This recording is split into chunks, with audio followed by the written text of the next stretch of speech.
नमस्ते दोस्तों। हमने पिछले वीडियो में अभिनिष्क्रमण का भाग 1 पढ़ा था। आज भाग 2 पढ़ेंगे। तपोवन प्रवेश। जाते हुए छंदक को विदा कर जब सिद्धार्थ ने किसी सिद्ध योगी की तरह आश्रम में प्रवेश किया तो उनके स्वरूप से सारा आश्रम अभिभूत हो गया। उनके शरीर पर कोई राज चिन्ह नहीं था, फिर भी सभी आश्रमवासियों की दृष्टि उनकी ओर अनायास ही आकृष्ट हो गई। जो किसान अपनी स्त्रियों के साथ खेत की ओर जा रहे थे, वे सिद्धार्थ की ओर देखते रह गए। जो ब्राह्मण कुमार हाथों में समिधा और फूल लिए हुए लौट रहे थे, एकटक कुमार की ओर देखते रह गए और अपने मठ की ओर जाना भूल गए। काषावेशधारी सिद्धार्थ को देखकर आश्रम के मोर प्रसन्न होकर बोलने लगे। चंचल नेत्र वाले मृग चरना भूलकर उनके सामने आकर खड़े हो गए और गायों के थनों से स्वतः दूध चूने लगा। आश्रम के ऋषि मुनियों ने जब दूर से ही सिद्धार्थ को देखा तो चकित हो गए और कहने लगे, क्या यह 8वां वसु है या अश्विनी कुमारों में से ही कोई एक है जो स्वर्ग से पृथ्वी पर आ गया है। इस तरह इंद्र के समान शरीर वाले इस कुमार ने सहसा सूर्य के समान अपने प्रकाश से सभी के मन को प्रकाशित कर दिया। आश्रम में प्रवेश करने के बाद आश्रमवासियों ने सिद्धार्थ का स्वागत किया, उनका अभिनंदन किया और कुशल समाचार पूछे। सिद्धार्थ ने भी सभी आश्रमवासियों का अभिनंदन किया। मोक्ष चाहने वाले कुमार ने स्वयं चाहने वाले आश्रमवासियों के साथ बातचीत की और तपोवन का निरीक्षण किया। उन्होंने आश्रम की सारी गतिविधियों की जानकारी प्राप्त की और तपस्या के विविध रूपों के विषय में चर्चा की। प्रारंभिक परिचय के बाद उन्होंने आश्रम के तपस्वी साधकों से कहा, आज मैं पहली बार आश्रम देख रहा हूँ। मैं यहाँ के नियमों से नितांत अपरिचित हूँ। कृपया आप बताइए कि आपका लक्ष्य क्या है, आप क्या कर रहे हैं। तब एक तपस्वी ने उन्हें विभिन्न प्रकार की साधनाओं के विषय में बताया और उनके फलों की जानकारी भी दी। उन्होंने बताया कि कुछ तपस्वी पक्षियों की तरह बीन बीन कर अन्न चुगते हैं, कुछ मृगों की तरह तृण चरते हैं, कुछ बावियों में सांपों के साथ रहकर वायु पर ही जीवित रहते हैं, कुछ जटाधारी साधु मंत्रों से अग्नि में आहुति देते हैं, कुछ जल में प्रवेश कर मछलियों के साथ रहते हैं। इस तरह विविध प्रकार के कठोर तप बहुत समय तक करने के बाद श्रेष्ठ साधक स्वर्ग प्राप्त करते हैं तथा निकृष्ट साधक पुनः धरती पर जन्म लेते हैं। अंत में तपस्वी ने कहा, दुख के मार्ग पर चलने से ही सुख मिल सकता है और सुख ही धर्म का मूल है। राजकुमार सिद्धार्थ ने तपस्वियों की सारी बातें ध्यान से सुनी, परंतु उन्हें इनकी बातों से संतोष नहीं हुआ। उन्होंने मन ही मन कहा, विविध प्रकार की ये तपस्याएं दुख रूप ही हैं और इन तपस्याओं का फल स्वर्ग है। किंतु जब सब कुछ परिवर्तनशील है, तब इन आश्रमवासियों का परिश्रम भी अस्थायी फल देने वाला नहीं हो सकता। उन्हें लगा कि जैसे कुछ लोग इस लोक में सुख पाने के लिए कष्ट भोगते हैं, वैसे ही ये लोग स्वर्ग में सुख भोगने के लिए कष्ट भोग रहे हैं। यह निंदनीय तो नहीं है, परंतु बुद्धिमानों को कुछ ऐसा करना चाहिए कि फिर करने के लिए कुछ न बचे।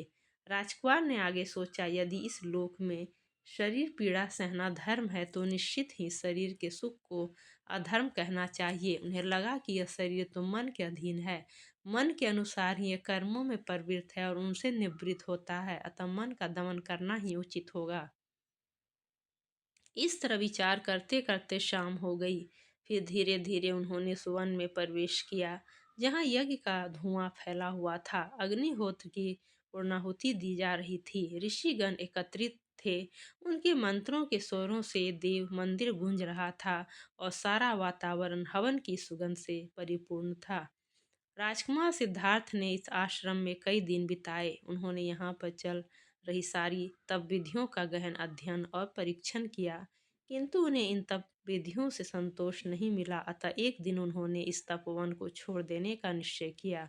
कुछ ही दिनों में राजकुमार सिद्धार्थ के रूप व्यवहार और विचारों से उस तपभूमि के सभी निवासी ऐसे प्रभावित हो गए थे कि जब वे आश्रम से जाने लगे तो सभी उनके पीछे पीछे चलने लगे। जब सिद्धार्थ ने देखा कि सभी आश्रमवासी उनके पीछे पीछे चले आ रहे हैं तो वे रुके और एक सुंदर वृक्ष के नीचे बैठ गए। सारे आश्रमवासी उन्हें घेर कर खड़े हो गए। उनमें से एक वृद्ध साधु ने बड़े आदर के साथ उनसे कहा, हे तात, आपके आने से यह आश्रम भरा भरा सा लगने लगा था और अब आपके जाने से यह सूना सूना सा होता जा रहा है। इसलिए आप इसे न छोड़ें। यहाँ निकट ही ब्रह्मर्षियों, राष्ट्रियों और देवर्षियों द्वारा सेवित हिमालय है।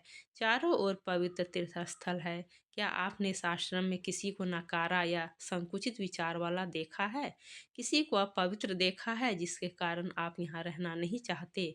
आपको जब तक अच्छा लगे तब तक आप यहीं रहें। ये तपस्वी अपनी तपस्या में आपको सहायक बनाना चाहते हैं। आपके यहाँ रहने से इन सब का अभ्युदय होगा।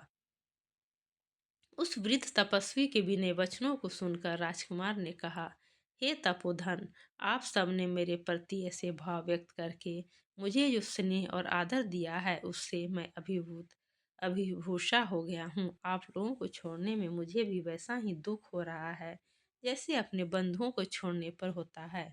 किंतु आप सबका धर्म स्वर्ग के लिए है और मेरी अभिलाषा मोक्ष की है। इसीलिए मैं इस तपोवन को छोड़ना चाहता हूँ। यहाँ के प्रति मेरे मन में न अरुचि है और न ही मैंने यहाँ कोई अपकार दुराचार देखा है।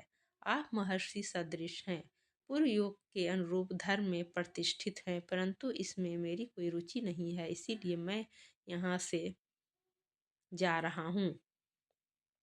इस तरह तपस्वी कुमार के मनोहर, अर्थयुक्त और स्किंद वचन सुनकर सभी अत्यंत संतुष्ट हुए। तभी उनके बीच से एक भस्म लगाए तपस्वी बोला कि हे प्राज्ञ, आपका निश्चय सचमुच ही प्रशंसनीय है। आपने युवावस्था में ही जन्मगत दोषों को देख लिया है, इसीलिए आपने स्वर्ग का नहीं अपितु वर का मार्ग चुना है। आप निश्चित ही विचारवान है। यदि आपका यही निर्णय है तो आप शीघ्र ही विंध्यकोष्ठ नामक स्थान पर जाइए। वहाँ आराड मुनि निवास करते हैं। आप उनसे तत्व ज्ञान सुनिए।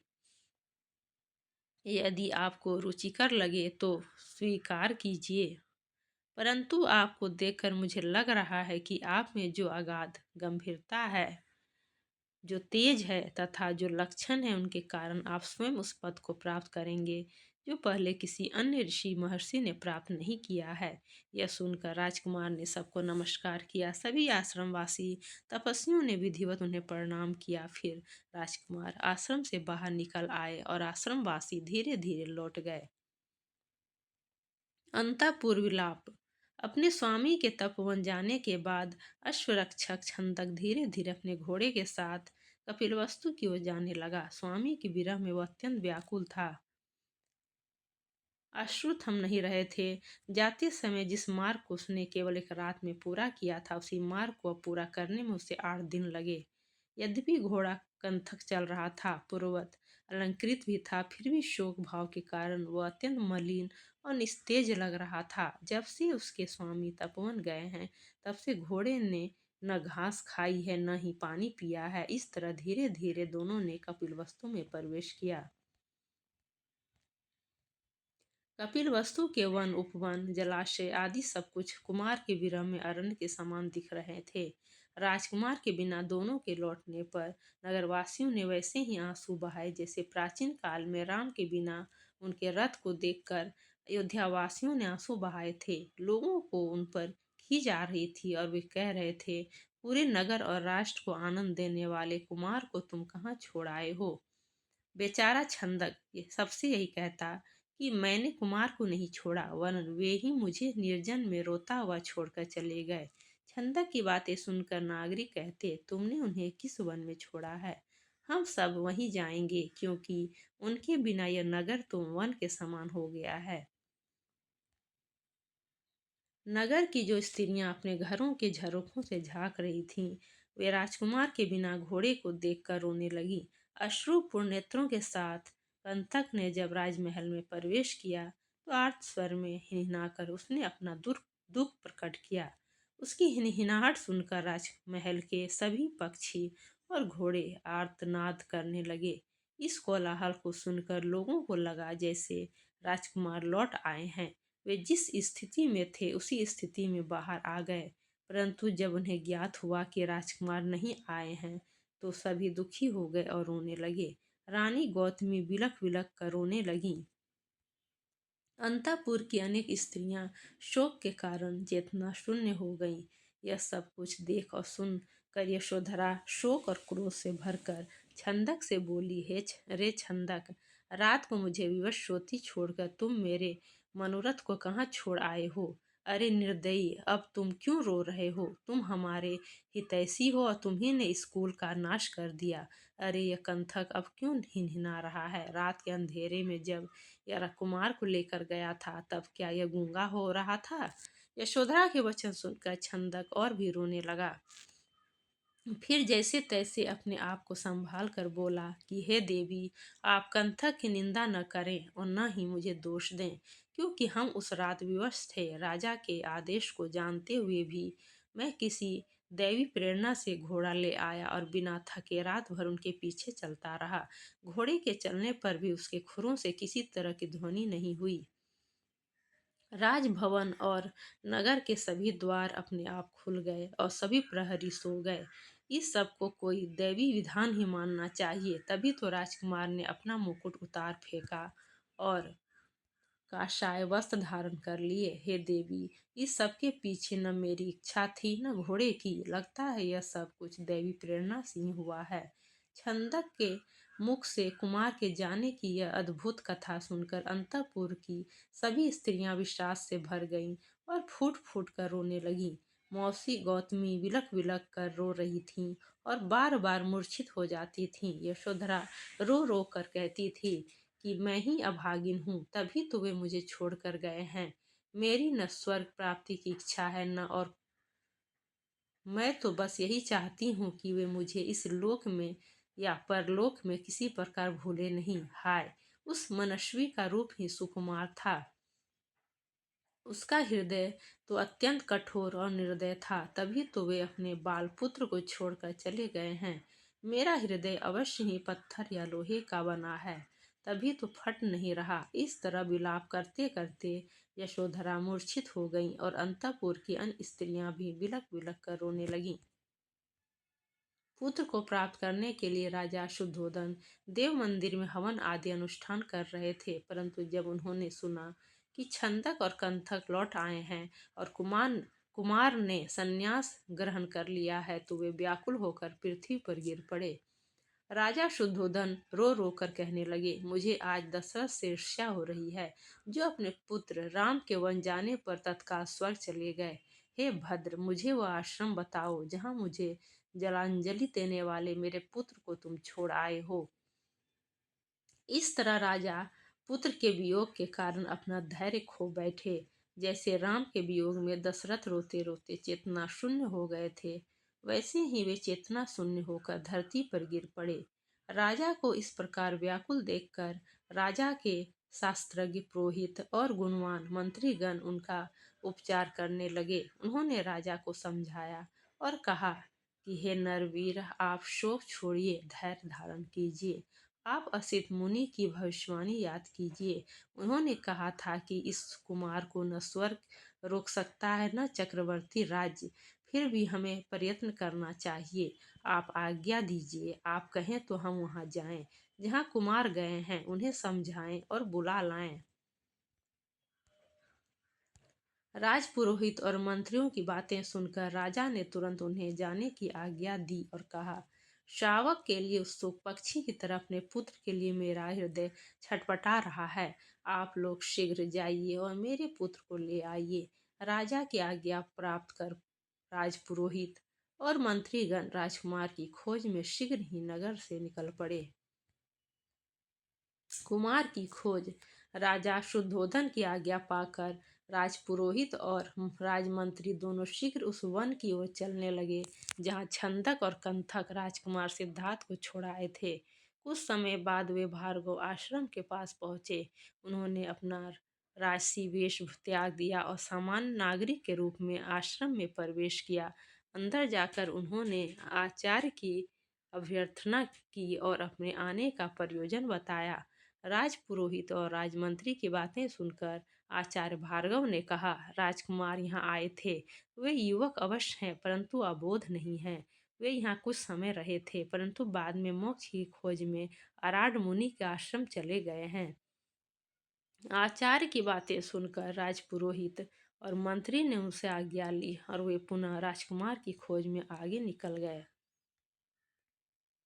रास्ते में उन्होंने एक वृक्ष के नीचे कुमार को बैठे देखा। लगता था कि कुमार ने कई दिनों से स्नान नहीं किया है, फिर भी उनका शरीर वैसे ही चमक रहा था जैसे कि बादलों के बीच सूर्य चमक रहा हो। कुमार को देखते ही वे दोनों रथ से उतरे और जैसे वनवासी राम को मनाने वामदेव और वशिष्ठ चित्रकूट गए थे, वैसे ही दोनों कुमार को मनाने वहां गए। पुरोहित और मंत्री ने कुमार की और कुमार ने पुरोहित और मंत्री की अभ्यर्थना की। दोनों कुमार की आज्ञा प्राप्त करके उनके पास बैठ गए। वृक्ष के नीचे बैठे कुमार को पुरोहित ने समझाया, हे कुमार, आपके वियोग से दुखी राजा ने जो कहा है उसे पहले आप सुनिए। धर्म के प्रति आपकी आस्था और आपके भविष्य को मैं जानता हूँ, परंतु आपने असमय ही वन का आश्रय लिया है। उसके कारण मैं शोक की आग में जल रहा हूँ, इसलिए मेरे प्राणों की रक्षा के लिए आपको घर लौट आना चाहिए। जैसे वायु मेघ को उड़ा देता है, सूर्य जल को सुखा देता है और अग्नि घास को जला देती है, वैसी ही शोक मुझे जला रहा है। अतः आप घर लौट चलिए और आज सुख भोगिए। समय आने पर वन जा सकते हैं, अभी तो लौट चलिए। मुझ मरणासन की उपेक्षा आपको नहीं करनी चाहिए, क्योंकि जीवों पर दया ही सभी धर्मों का मूल है। पुरोहित ने आगे कहा, देखिए, धर्म के लिए वन जाना अनिवार्य नहीं है। सभी प्रकार के सुख भोगते हुए भी अनेक गृहस्थ राजाओं ने मोक्ष प्राप्त किया है। ध्रुव के अनुज बलि और व्रजबाहु, विदेहराज, जनक और राम ऐसे ही राजा थे। इसलिए आप भी इन्हीं की तरह ज्ञान और राजलक्ष्मी दोनों का सुख एक साथ भोगिए। मेरी तो यही इच्छा है कि मैं आपको राज्याभिषेक करूं और स्वयं सहर्ष वन को चला जाऊं। हे कुमार, राजा के अश्रुसिक्त वचनों को सुनकर आपको राजा के स्नेह को मान देना चाहिए। जैसे भृग पुत्र परशुराम ने दशरथ पुत्र राम ने तथा गंगा पुत्र भीष्म पितामह ने अपने पिता की आज्ञा मानी थी, वैसे ही आपको भी अपने पिता की आज्ञा माननी चाहिए।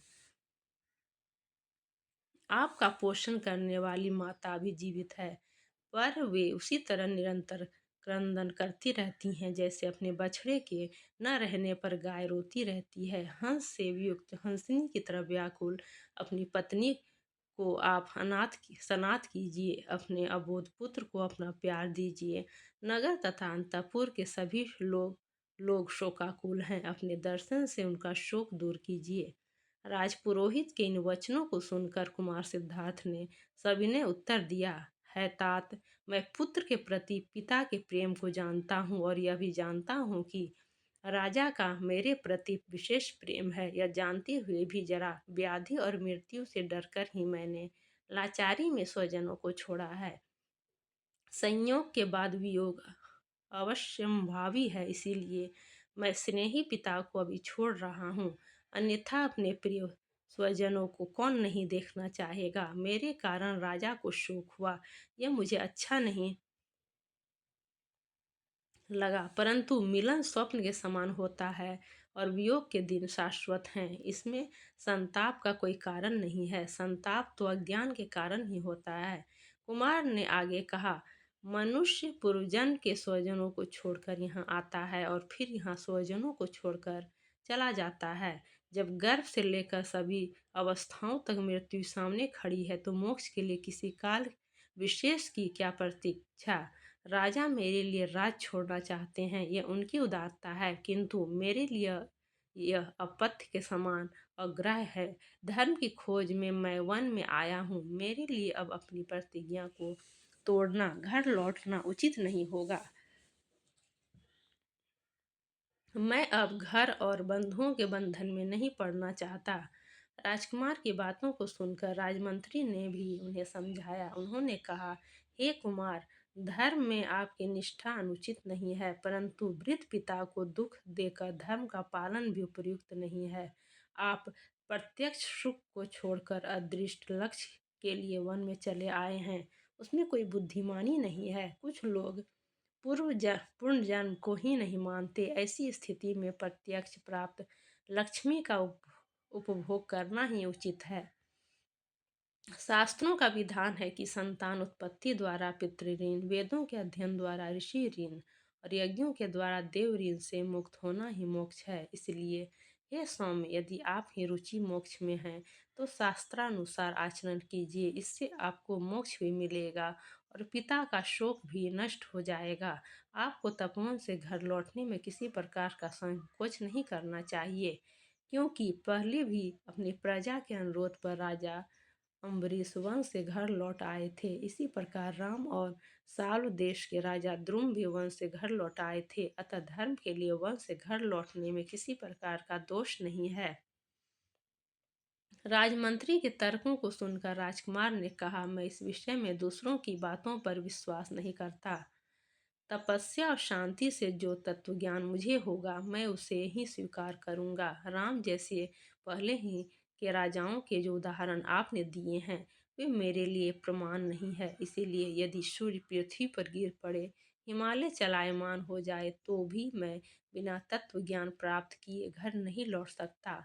मैं जलती हुई आग में प्रवेश कर सकता हूँ, पर असफल होकर घर में प्रवेश नहीं कर सकता। इस प्रकार अपनी बातें स्पष्ट रूप से कहकर राजकुमार वहां से उठकर आगे चले गए। राजपुरोहित और राजमंत्री राजकुमार के दृढ़ निश्चय को सुनकर बहुत दुखी हुए।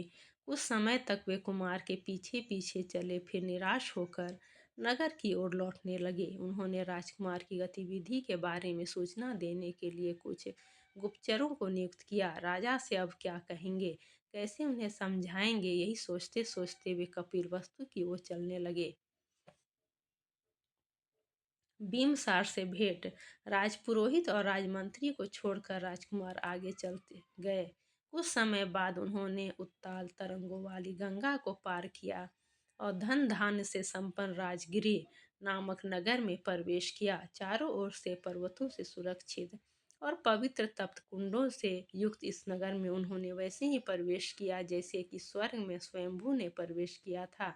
शिव के समान दृढ़व्रती राजकुमार के गंभीर तथा तेज के कारण नगर के लोग उन्हें विस्मय से निहारते रहे। उनका ऐसा प्रभाव था कि जो लोग जा रहे थे वे रुक गए, जो रुके हुए थे वे उनके पीछे पीछे चलने लगे, जो जल्दी जल्दी जा रहे थे वे धीरे धीरे चलने लगे और जो बैठे थे वे खड़े हो गए। किसी ने आगे बढ़कर अपने हाथों से उनकी पूजा की, किसी ने सिर झुकाकर उन्हें प्रणाम किया और किसी ने मधुर शब्दों में उनका अभिनंदन किया। उनको देखकर जो लोग सुसज्जित थे, विचित्र वेशभूषा धारण किए हुए थे, वे लज्जित हो गए और जो वाचाल थे वे मौन हो गए। उनकी भ्रिकुटी, ललाट, मुख, नेत्र, शरीर, हाथ पैर, चलने की गति जो भी जिसने देखी वो वही देखता रह गया। उस प्रत्यक्ष धर्म की मूर्ति के सामने सभी ठगे से रह गए। मगध के राजा बिम्बसार ने जब अपने महल से उन्हें और उनके पीछे पीछे चलने वाली भीड़ को देखा तो उन्होंने इसका कारण पूछा। राज कर्मचारियों ने राजा को बताया कि वह शाक्य राजपुत्र परिव्राजन वारजक सिद्धार्थ हैं। इनके विषय में ब्राह्मणों ने यह भविष्यवाणी की थी कि यह या तो परम ज्ञान को प्राप्त करेंगे या चक्रवर्ती सम्राट होंगे। यह सुनकर राजा ने अपने अनुचरों को आज्ञा दी, जाओ और पता लगाओ कि वह कहाँ जा रहा है। राजा की आज्ञा के अनुसार राजकर्मचारी राजमहल से बाहर आए और परिवारजक वेशधारी सिद्धार्थ के पीछे पीछे चलने लगे। उन्होंने देखा कि परिवारजक की दृष्टि स्थिर है, वाणी मौन है, गति नियंत्रित है। वे भिक्षा मांग रहे हैं, भिक्षा में जो कुछ मिलता है वह उसे ही स्वीकार करते हुए आगे बढ़ रहे हैं। भिक्षा में मिले अन्न को लेकर वे एक पर्वत पर गए। एकांत निर्झर के पास बैठकर उन्होंने भोजन किया और फिर वे पांडव पर्वत पर जाकर बैठ गए। काषाय वेशधारी सिद्धार्थ पर्वत पर वैसे ही सुशोभित हो रहे थे जैसे कि उदयाचल पर बालसूर प्रकट हो गया हो। राजकर्मचारियों ने यह सब देखकर राजा बिम्बसार को सूचित किया कि बिम्बसार ने अपने साथ कुछ अनुचरों को लिया और वे स्वयं बोधिसत्व से मिलने के लिए चल पड़े। वहां पहुंचने पर राजा बिम्बसार ने देखा कि बोधिसत्व पर्यंक आसन में शांत भाव से बैठे ऐसे लग रहे हैं जैसे कि बादलों की ओर से चंद्रमा चमक रहा हो। राजा धीरे धीरे उनके निकट गए और कुशल क्षेम पूछी। कुमार ने भी यथोचित उत्तर दिया। फिर राजा आज्ञा प्राप्त कर एक शिलाखंड पर बैठ गए और उनसे वार्तालाप करने लगे। राजा बिम्बसार ने उनसे कहा, हे सुकुमार, आपके कुल से हमारा पुराना प्रेम संबंध है। हे मित्र, मेरी बात सुनिए। आपका सूर्यवंश महान है और आपकी अवस्था भी नई है। फिर क्यों आपकी बुद्धि स्वाभाविक क्रम तोड़कर राज्य में न रम कर भिक्षावृत्ति में रमी है? आपका शरीर तो अभी लाल चंदन के लेप के योग्य है, काषाय वस्त्र धारण करने लायक नहीं है। अभी आपके हाथ प्रजा पालन के योग्य है, भिक्षा मांगने योग्य नहीं है। हे सौम्य, यदि आप स्नेहवश अपने पिता का राज पराक्रम से प्राप्त करना नहीं चाहते, पिता के बाद राज प्राप्ति तक प्रतीक्षा नहीं कर सकते, तो आप मेरा आधा राज्य ले लीजिए और भोगिए। आप मेरे साथ मैत्री कीजिए। यदि आपको अपने कुल के अभिमान के कारण मुझ पर विश्वास नहीं है, तो मेरी प्रबल सेना की सहायता से शत्रुओं को जीतिए। आप इन दोनों विकल्पों में किसी किसी एक पर अपनी बुद्धि स्थिर कीजिए और धर्म, अर्थ और काम का सेवन कीजिए। यदि स्वयं संपूर्ण पुरुषार्थ की प्राप्ति की इच्छा है, तो त्रिवर्ग का सेवन कर अपना जन्म सफल कीजिए। आप धनुष चढ़ाने लायक अपनी भुजाओं को इस प्रकार व्यर्थ न कीजिए। ये मानधाता के समान तीनों लोगों को जीतने में सक्षम है। फिर पृथ्वी की तो बात ही क्या। निश्चय ही यह सब कुछ मैं स्नेहवश ही आपसे कह रहा हूँ, न ऐश्वर्य के राग से और न अभिमान से। आपको भिक्षु वेश में देखकर मुझे दया आती है और रोना भी आता है। जब तक बुढ़ापा आपके रूप को नहीं मिटा देता, तब तक विषयों को भोगिए। हे धर्म प्रिय, समयानुसार ही धर्माचरण करना चाहिए। इस प्रकार मगध के अधिपति ने विविध प्रकार से कुमार को समझाया, परंतु वह कैलाश पर्वत के समान अटल रहा और जरा भी विचलित नहीं हुआ। काम निंदा। मगध राज के मुख से अपने लक्ष्य के लिए प्रतिकूल बातें सुनकर भी सिद्धार्थ ने शांतिपूर्वक निर्विकार भाव से उत्तर देते हुए कहा, हे हर्यवंशी राजा, आपने अपने मित्र के पक्ष में जो कुछ भी कहा है वह आश्चर्यजनक नहीं है। पूर्वजों की मैत्री को सज्जन अपनी प्रीति परंपरा से और भी बढ़ाते हैं। सचमुच जो धनहीन मित्र की भी सहायता करता है, वही सच्चा मित्र कहलाता है। इसलिए हे राजन, मित्रता और सज्जनता के कारण मैं आपको उत्तर तो नहीं दे सकता, परंतु अनुनय अवश्य करना चाहता हूँ कि मैं तो जरा और मृत्यु के भय से ही मोक्ष की इच्छा से धर्म की शरण में आया हूँ। इसलिए मैंने काम को त्यागा है और उसी के साथ अपने बंधुओं को भी छोड़ा है।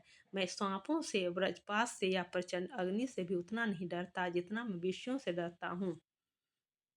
काम अनित्य है और वह ज्ञान रूपी धन का चोर है। वह मुंह पास में बांधता है। जैसे पवन प्रेरित अग्नि ईंधन से तृप्त नहीं होती, वैसे ही विषय तृषित व्यक्ति कभी विषय भोगों से तृप्त नहीं होता। जैसे अनंत नदियों के गिरने से भी समुद्र की तृप्ति नहीं होती, वैसे ही काम के भोग से मनुष्य को कभी तृप्ति नहीं मिलती। देखिए, देवों द्वारा स्वर्ण की वर्षा किए जाने पर, सभी द्वीपों को जोतने के बाद और इंद्र का आधा आसन प्राप्त करने के बाद भी मानधाता को तृप्ति नहीं मिलती। विष्णु का चिंतन भी अमंगल है। इसीलिए सज्जन काम का त्याग करते हैं। यह जानकर भी इस काम के विष को कौन ग्रहण करेगा? आप जानते हैं कि संगीत की आसक्ति से हिरण मरते हैं, रूप की आसक्ति से पतंगे जल पाते हैं, मांस के लोभ से मछलियां प्राण देती हैं। आसक्ति का परिणाम ही विपत्ति है। इसलिए मैं मानता हूँ कि इससे दूर रहना ही बुद्धिमानी है। मैं जानता हूँ न राजा सदा हंसता रहता है और न दास सदा संतप्त रहता है। मेरे लिए राजा और दास दोनों ही बराबर हैं। संपूर्ण पृथ्वी को जीत कर भी सम्राट अपने निवास के लिए एक ही पुर चुनता है। राजा भी एक जोड़ा वस्त्र पहनता है और एक ही सैया पर सोता है। शेष सब कुछ तो मात्र दिखावा है, मद है। संतोष हो जाने पर मनुष्य का सारा संसार निरर्थक लगने लगता है। इसीलिए मैं जानबूझकर कल्याण के मार्ग पर प्रवृत्त हुआ हूँ। आप मित्र होने के नाते कामना कीजिए कि मैं अपनी प्रतिज्ञा पूरी करूँ। मैं न तो क्रोध से वन में आया हूँ, न पराजित होकर या किसी फल विशेष की इच्छा से आया हूँ। इसीलिए मैं आपकी बात नहीं मान पा रहा हूँ। मैं तो संसार रूपी वाहन से सहायता होकर शांति पाने की इच्छा से निकला हूँ। मुझे तो स्वर्ग का भी राज नहीं चाहिए, इस पृथ्वी के राज की तो बात ही क्या।